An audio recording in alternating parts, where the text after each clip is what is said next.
This is your news source evening bulletin for today, Tuesday, the 6th day of May in the year 2025. I'm Gordon Mosley reporting. Now here's what we're tracking tonight.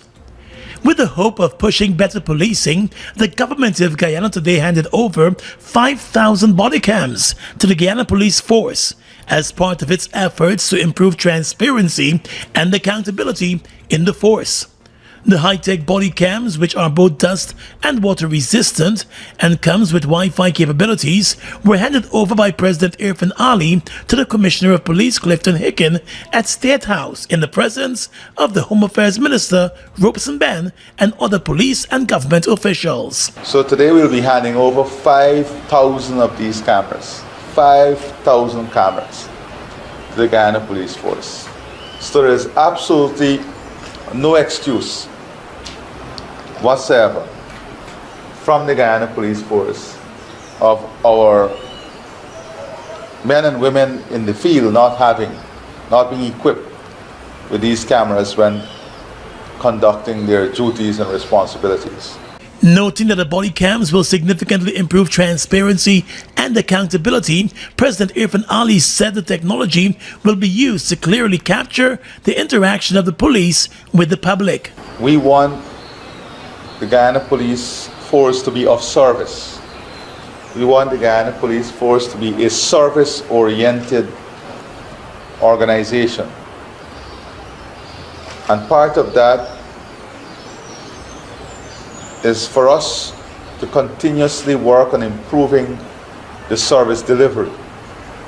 A big part of improving service delivery is monitoring and evaluation, transparency and accountability, but also at the same time giving our police officers, our men and women in uniform, the tools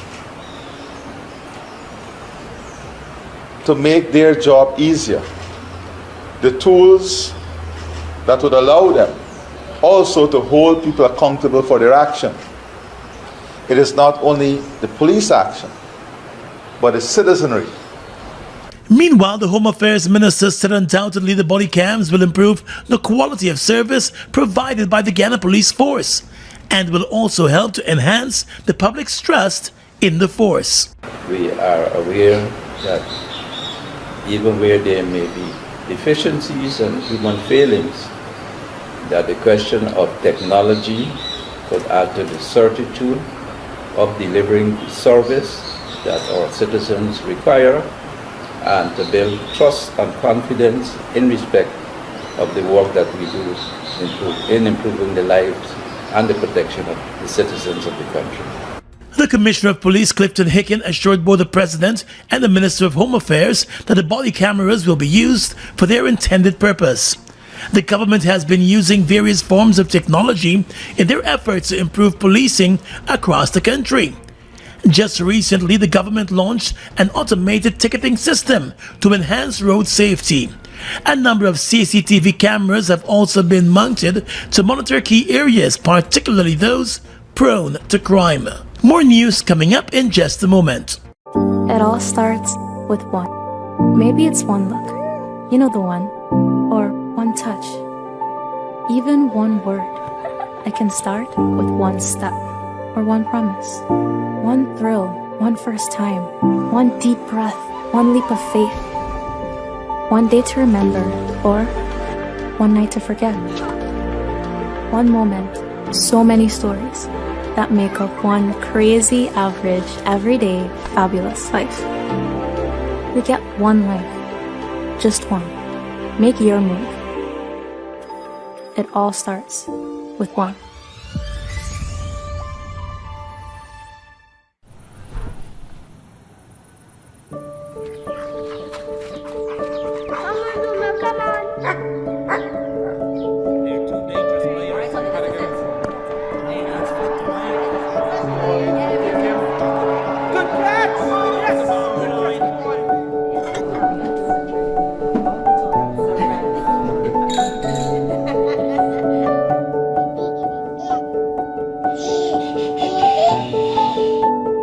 Your own home is so much more than just four walls, floors, and ceilings. It's a lifetime of great memories and stories. Come talk to us and start your journey home today. Republic Bank, we're the one for you. The moment is coming. He has the ball. Will he make the shot? And he made it! Goal! This is the biggest win we've seen in ages. Feel the rush with every bet and win big. Play online at www.ibetgamesur.com. With iBet Supreme, every game is your game. iBet to win with iBet Supreme. Must be 18 years and older to bet. Meet Mom. She's not just the wake up at the crack of dawn, make breakfast and pack bags kind of mom. She also gets her fitness game on. Yeah, she's the don't let anyone forget anything kind of mom. At the same time, she's the runs her own business, closing deals kind of mom, who finds time to get down and boogie with the kids after school, remodel the house, bake cake, host dinner, and even play her favorite game at the end of the day kind of mom. So let's celebrate Mom, because to us, she's so much more.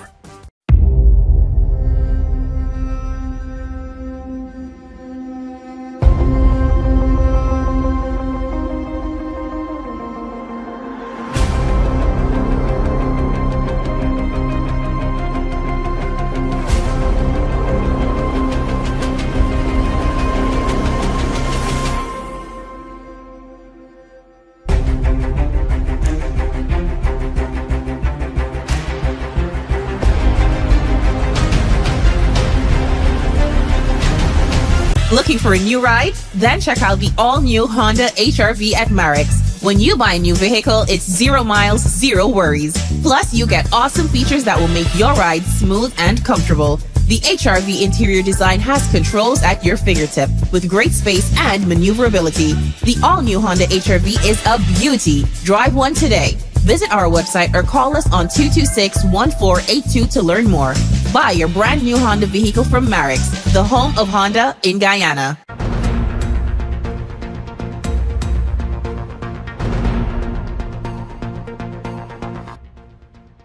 Welcome back. Tonight, opposition leader Aubrey Norton is calling for Assistant Commissioner of Police Khalid Mandal to face charges for creating public mischief and attempting to pervert the course of justice. The Assistant Commissioner was the officer in charge of Region 3 when 11-year-old Adriana Young was found dead in the pool of the Doubleday Hotel. That hotel was subsequently gutted by fire. The family of the young girl had stated that it was Mr. Mandal who told them that he has a video recording of Adriana leaving the hotel in a vehicle. The Guyana Police Force also issued a press statement with that same information that turned out to be false. The Assistant Commissioner of Police was transferred from the region and eventually sent on administrative leave over the handling of the initial investigation into the girl's disappearance. In a statement this afternoon, the opposition leader Aubrey Norton said the police force must discontinue adopting a political posture and be fair in the execution of its responsibilities in the aftermath of the protest for Adriana Young. If you're accusing nurse Tiana Lois King of creating public mischief and attempting to pervert and obstruct the course of justice, then the same thing should occur for the Assistant Commissioner. Because the Assistant Commissioner, by providing false information, can be considered one of the sources of the protests that follow at the Doubleday Hotel. Mr. Norton also said the Guyana Police Force has been naming scores of persons for inciting public unrest, but should look to its own Assistant Commissioner if it is to be fair. I hold no brief for Tiana Lois King. But what I do know is that if she is to be charged, then Mandal should be charged because it is the similar act that both of them would have committed. And in the case of Mandal, it was in the public domain long before. So I repeat, the Guyana Police Force must be fair, stop being political and ensure that the issue wanted bulletin for Khalid Mandal and subsequently charge him for creating public mischief and attempting to pervert and obstruct the course of justice. And Norton also said while justice is yet to be served, the firing of Mr. Mandal would demonstrate that there is indeed a serious attempt to get to the bottom of the story. 2 junior police officers have since been fired for their handling of the initial investigation. A nursing assistant attached to the Georgetown Hospital who was captured on an audio recording falsely claiming that she was present during the post-mortem examination of Adriana Young was taken into police custody last evening. Her name has been given as Tiana King Lewis. She was taken into custody after a wanted bulletin was issued for her arrest and she surrendered to law enforcement. In that audio recording, the woman also claimed that she was sent to the post-mortem examination by the Minister of Health. The health minister has denied any knowledge of the woman or even having any conversation with her at any time. He is now mulling legal action. The police force in a statement yesterday indicated that the attorney for the family of Adriana Young, Darren Wade, was contacted since he was present during the post-mortem examination. The police said the attorney has confirmed to the police that Tiana Serena Lewis King was not present during that post-mortem examination. Additionally, the family's doctor, Dr. Caleb McLuggan, who was also present during the post-mortem examination, was contacted. He also confirmed that the woman was not present during the post-mortem examination of Adriana Young. The Guyana police force also said it reviewed its video recordings that were made during the post-mortem examination of Adriana Young, and the nursing assistant, Tiana Lewis King, was never present in the room from the commencement to the conclusion of that examination. Additionally, the police said at no time whatsoever did the 3 qualified foreign pathologists had any conversations with her or shared any opinions with her. The police force said the recording was clearly intended to create public mischief, pervert and obstruct the course of justice, among other criminal offenses. The nursing assistant has reportedly told close friends that she was unaware that a recording was being made of her, as she shared information as if she was part of that post-mortem examination. Family members of Adriana Young, who was found dead in that hotel pool 2 Thursdays ago, are still to decide on a date for her funeral. Yesterday, the family postponed her funeral service, which was scheduled for yesterday. The family did not offer any reason for the postponement, but indicated that the public will be updated on any new arrangements. In a statement announcing that postponement, the child's mother said her heart remains shattered. She said as a mother there is no pain greater than losing a child, noting that Adriana was her heartbeat and her everything. The grieving mother also offered thanks to those who have been supportive of the family, stating that she wants to take a moment through her tears and brokenheartedness to thank each and every person. She said she is grateful for the support that persons have been offering and the many messages, prayers, hugs, and tears that they have been sharing. She said due to ongoing matters and the family's need for space and clarity as they grieve, they have made the painful decision to postpone the funeral. The family's decision follows reports that they were initially seeking a second post-mortem examination. That was called off over the weekend. It's unclear whether it is now back on. Adriana Young was found dead 1 day after she was reported missing while at a Doubleday hotel with relatives. A post-mortem examination conducted by 3 foreign pathologists found that she died by drowning. An elderly man who was found dead in the Tucson Mall pool in Linden this morning appeared to have suffered a medical episode that led to his drowning. The 67-year-old man who worked at the facility as a maintenance man has been identified as Henry Gardner. The facility is owned by his relatives. A surveillance video recording of the pool area caught a man on camera jumping into the empty pool just before 10 p.m. on Monday night. He was seen swimming to the other end of the pool. However, on his return to the other side, he could be seen struggling to stay afloat in the water and eventually going under. His body was discovered by one of his relatives who went in search of him at the facility after he was not seen in his living quarters this morning. GCOM is currently conducting a national registration exercise. If you have moved to a new address since you were registered, you are required to update your address by applying for a transfer to ensure your registration details are accurate. Visit the GCOM registration office responsible for your area of residence to apply for a transfer. You can apply to have your address updated during this national registration exercise. You can visit the GCOM registration offices Monday to Thursday from 8 to 12 hours and 13 to 16 hours 30, and Friday from 8 to 12 hours and 13 to 15 hours 30. The offices will be closed on weekends and holidays. This registration exercise will end on May 30, 2025. For more information, contact the GCOM on 225-0277-9 or visit www.gcom.org.gy.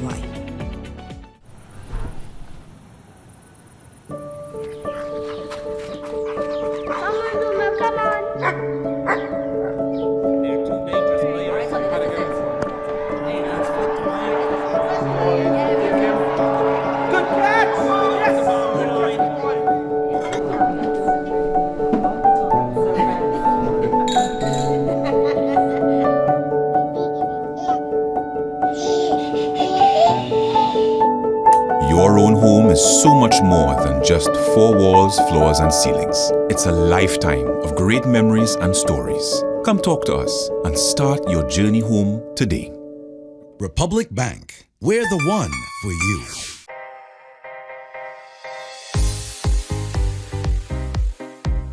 Need small appliance for your kitchen? Giftland have it. Need fridge or stove? Giftland have it. Speakers or laptop? Giftland have it. I'm telling you, Giftland have everything. And don't get me started on TVs. 58-inch, 65-inch, 70-inch, 75-inch. All sizes in leading brands. Best thing about it, they give in warranty. Man, Giftland is the place for all your electronics purchases.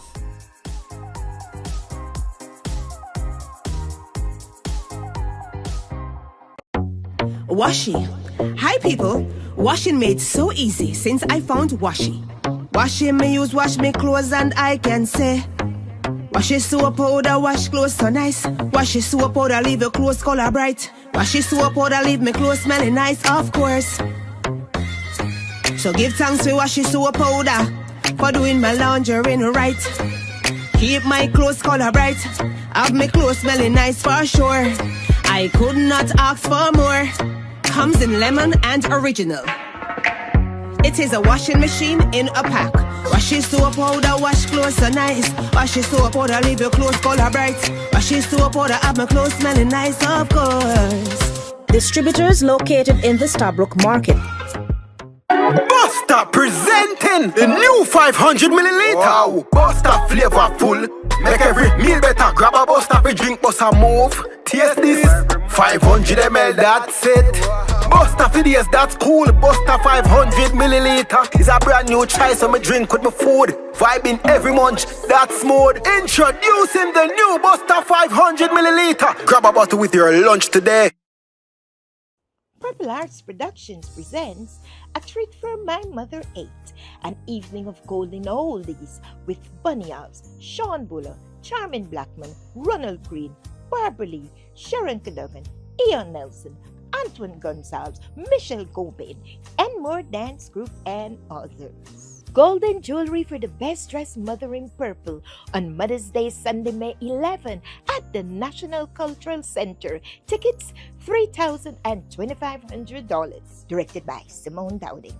A Chinese national identified as Eddie Yang, who was working at a Jing Zin doors and windows factory at Grove on the east bank of the Marara, lost his life on Saturday when a large quantity of glass stored in a 40-foot container collapsed on him. A report from the ministry said the man's co-workers raised an alarm after the collapse of the large quantity of glass, and they assisted in getting the trapped man out. However, he was pronounced dead after he was rushed to the hospital.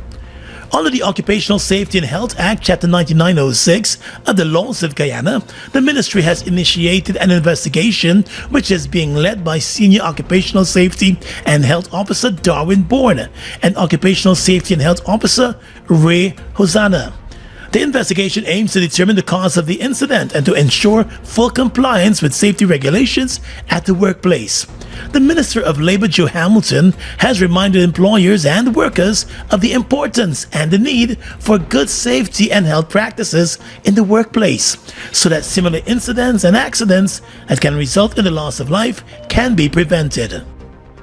23-year-old Lindoner Kellon Sumner lost his life tragically early on Saturday morning when the motorcycle he was riding collided with an SUV that was being driven by Lieutenant Colonel Courtney Mendonca of the Guyana Defense Force. The incident occurred at around 1:40 on Saturday morning. In a statement, the Guyana Police Force said based on its early investigations, the motor vehicle that was being driven by the military officer was proceeding south along Burnham Drive at Wisma. And in the process of negotiating a right turn, the motorcyclist who was proceeding north along the same road at an alleged fast rate crashed into the left side front door of the vehicle. The young motorcyclist was pitched onto the roadway. He sustained multiple injuries and was pronounced dead at the scene. A post-mortem examination is to be performed on his body. News source understands that a breathalyzer test was conducted on the military officer, and his blood alcohol level was found to be above the legal limit. He was taken into custody, but has since been released on $100,000 station bail as the investigation is ongoing. The Education Ministry will begin the distribution of that $55,000 cash grant for school children across the country from next Monday. The announcement was made today by the Minister of Education, Priya Manik-Chand. More than 200,000 children from public and private schools are expected to benefit from the annual cash grant distribution, which includes the school uniform and supplies voucher. Speaking to reporters on the sidelines of the Education Ministry's Arrival Day program today, the Education Minister said the grant has been increased to $50,000 and the additional $5,000 will be given to students as a uniform allowance and for school supplies. And I'm very happy to say that next week on the 12th of May, Monday, we begin in regions 9 and 7. And the following week we begin in region 2 and 5, and every other region will follow thereafter. In relation to the criteria for the grant, the Education Minister reminded that every public and private school child from nursery year 1 to grade 10 in high school who is on a school's register and is attending school will be eligible to receive the grant. She also explained that if parents or guardians are unable to uplift the grant on the scheduled date, they can visit their respective regional education office to uplift the grant at a time that is convenient to them. Additionally, it was explained that persons can authorize a third party to uplift the grant on their behalf. It's an extremely smooth process. You would have to follow very carefully online on all our platforms and the newspapers when your region is going to be served and where each school will be served. This year we have the most locations possible. We try to do every school in the school itself. Minister Manik-Chand noted that if a person cannot present a valid form of ID, one can provide a verification letter that has been verified by the school's principal, the village leader, or a tushao. The Auditor General's office is expected to oversee the distribution of the cash grant in all of the regions. Well, the Ortachang Conference Center came alive today with Guyana's rich cultural heritage as the Ministry of Education commemorated Arrival Day by hosting the country's very first Arrival Day Village. Through song and dance, food, art and craft, and clothing, the country's rich and diverse heritage was celebrated. The Arrival Day Village serves as a platform for both primary and secondary school students to learn more about their ancestors and the contributions made to the development of Guyana. Whether they came at the bottom of a slave ship or were brought at the bottom of a slave ship in very, very harsh conditions, where many of them did not make it to shore because they were so cruelly treated, or whether they came on the Hesperus or Whitby or on the Glentana, or whether they were met here when the Europeans came. or whether they were brought to give work when slavery ended. All of them withstood very harsh conditions to get here.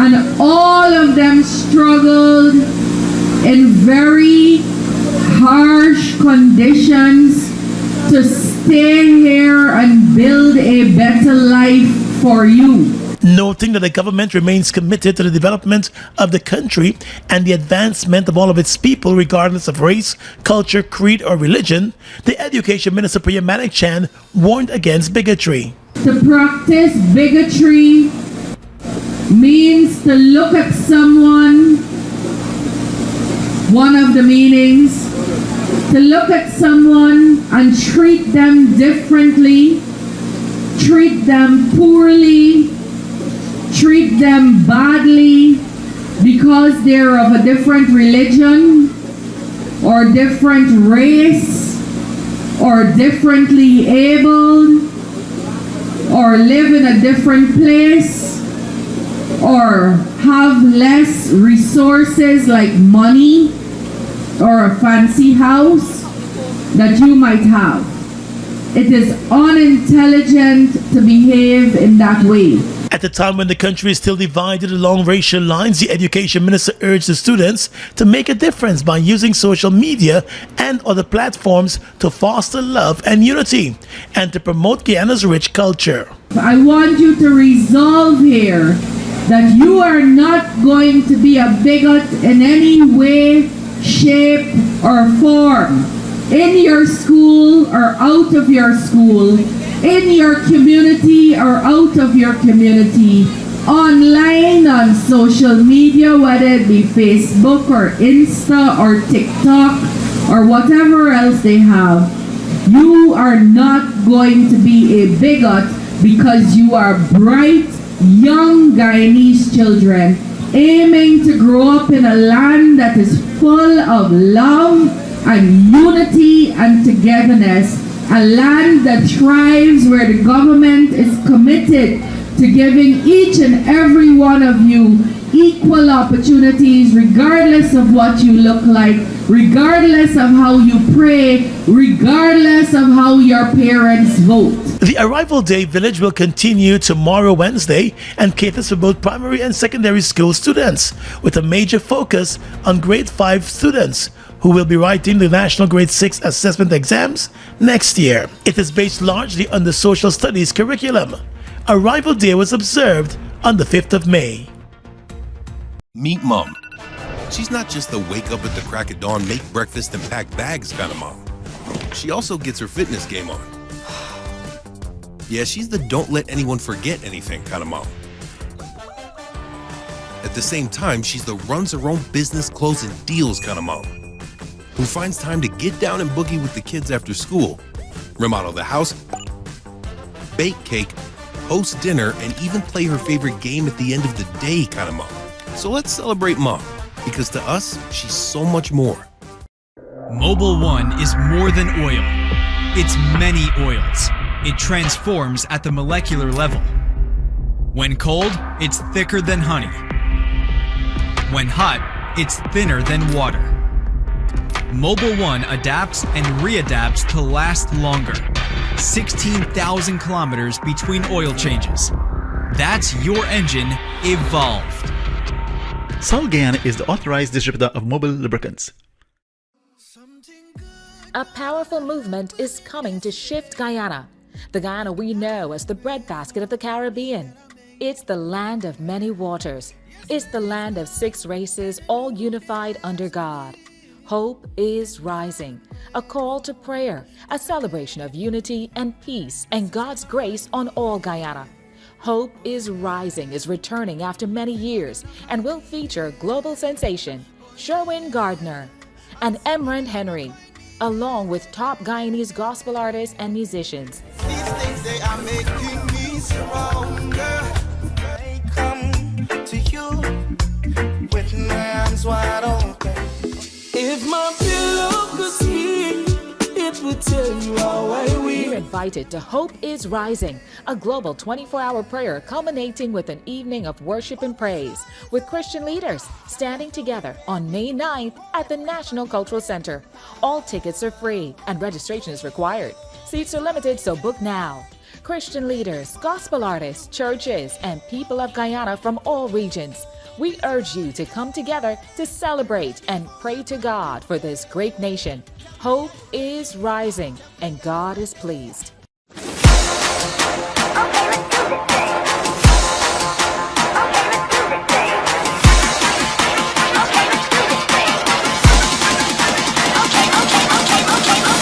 let's do this thing.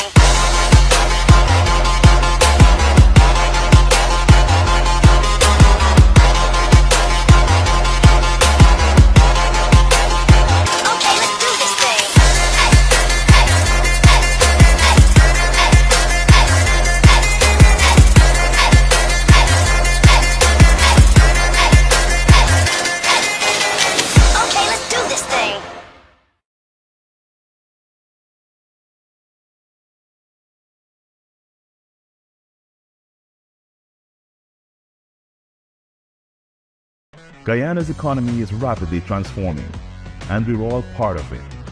Gaia is at the forefront of this development by providing reliable and efficient energy and supporting community development from the very core. 100% of Gaia's profit goes back to building schools, roads, and other important infrastructure that connects our cities and towns, providing fuel to domestic, marine, industrial, and aerial transportation. Gaia has now repositioned itself as a market leader in the petroleum industry, building a better future for all of us. With your regional and international news tonight, I am Svetlana Marshall in the region. The dragon is not dead, and Venezuela remains a critical and essential factor in Trinidad and Tobago's energy calculations, former Prime Minister Stuart Young said on Sunday, according to Trinidad Express. Commenting on the government's decision to pursue energy initiatives with Guyana and Suriname, former Prime Minister Young, while at a press conference, said even if there are significant gas reserves in Suriname and Guyana, any pipeline carrying gas from Suriname or Guyana to Trinidad and Tobago has to pass through Venezuela's territorial waters. Young also said it was frightening to hear Prime Minister Kamla Prasad-Bissessar declared the Dragon gas deal dead, without looking at any documentation or any analysis. Young said notwithstanding the fact that the OFAC license to continue pursuing the Dragon gas deal had been revoked by the U.S. government, the Dragon gas deal was not dead. The door was not closed, it was far from closed, he said. Prime Minister of St. Lucia and Chairman of the Organization of the Eastern Caribbean States OECS Authority, Philip Pierre, is leading a delegation of OECS heads of government to Washington for high-level discussions with senior officials from the United States Department of State. A release from the Prime Minister's office said that the Bahamas has also been invited to participate in the engagement. The meeting will concentrate on preserving and strengthening the relationship between the OECS and the United States, as both sides explore key issues and opportunities for deeper cooperation. Discussions will focus on economic cooperation, migration issues, security cooperation, the role and contribution of Caribbean nationals in the U.S. and diaspora, and the Cuban medical program. The release said that Pierre will give the opening remarks on behalf of the OECS, reaffirming the commitment to constructive dialogue and strategic partnership. This diplomatic engagement is part of the OECS Authority's broader mandate to promote the collective interests of its member states and ensure that the voices of small developing states continue to be represented at the highest levels, the release said. And finally tonight, international news. A senior Hamas official has said there's no point in further talks on a new Gaza ceasefire and hostage release deal after Israel approved an expanded offensive that may include seizing all of the Palestinian territory indefinitely. The Hamas official told the BBC the armed group would not engage with new proposals while Israel continued its starvation war. On Monday, the Israeli military said the aim of the wide-scale operation was the return of hostages held by Hamas and its decisive defeat.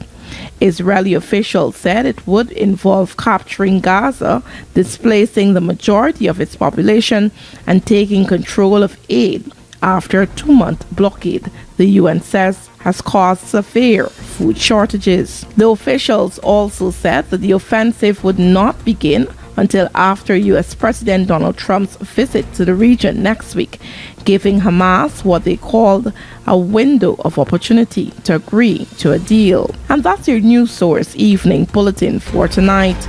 I am Svetlana Marshall, wishing you a pleasant evening.